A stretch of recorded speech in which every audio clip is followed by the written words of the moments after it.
So in step one, regarding awareness, in the universal sense of the program being, about separation, how to overcome separation, we come to see that step one is separation, but we call it unmanageability. Yeah. The very cause and condition of our avoidance, basically. So we let go of avoidance. We look at our own unmanageability, which is separation. It's whereby we've become the experience of ourselves, what we call self-obsession. And what does this mean? We've become the experience of ourselves. You probably never even question that. You probably gone through all your life, think, oh, of course I experience life. It's my life. It's me to sort out, me to deal with. It's me to respond to. But if we look at step one, often our rationale, such a rationale, is an avoidance of what's going on much deeper. If, however, we can let go of the avoidance and go much deeper, we enter into the body location of experience. We enter into maybe feeling what we really feel, whether we feel disturbed, happy, whatever.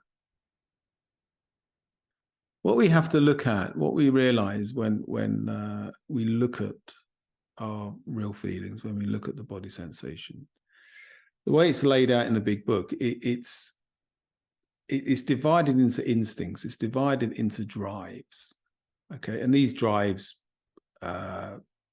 propel us for survival, for greater society, for family, for community, all of those things. But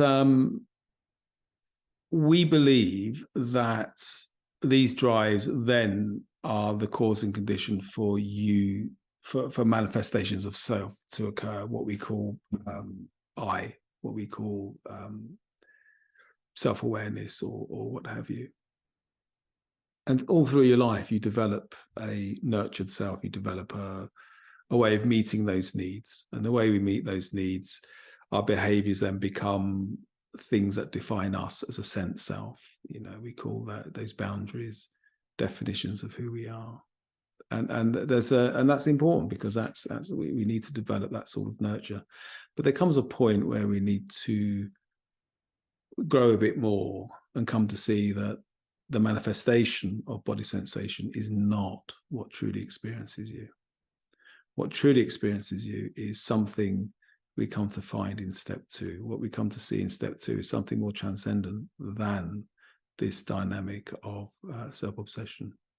We come to see that awareness itself, being aware of the body, does not in any way relate from the body. It's knowing of the body. Whereas self-awareness doesn't do that. Self-awareness feels defined by the body, okay? And the subsequent behaviors that act then as a definition to one's sense self-identity.